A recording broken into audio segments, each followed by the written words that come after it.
Hey everybody, good afternoon. Welcome back to Caddy Girl Garage. So later tonight when my boyfriend gets here, we are going to take the plugs out and put some Marvel Mystery Oil down the cylinders, what I'm always famous for, on a car that's been sitting for a long time.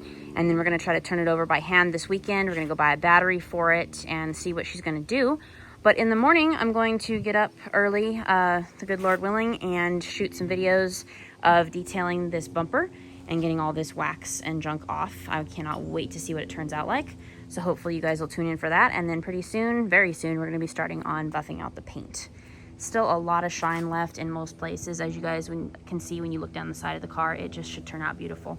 And then that's actually a piece of old ratty carpet hanging out of the door that I need to just take a razor blade to and cut. I am going to put new carpet in the car because the carpet's really nasty. But as for the rest of it, it's just going to clean up beautifully. And I'm going to restitch the driver's seat so that the seam will stay together. But like I said, just about preservation on this car. They're only original once, and that's the way I want to leave it. Got the motor moved. My dad actually did that the other night. So now I have plenty of room to work around the sides of it. But as you can see, lots of shine left in that paint. The hood is probably the worst of it, as I said the other day, but then again, too, I know a lot of that is wax. So what it's going to look like when that all comes off, I don't know yet, but I can't wait to find out. All right, guys, tune in for the video later tonight. Have a blessed day.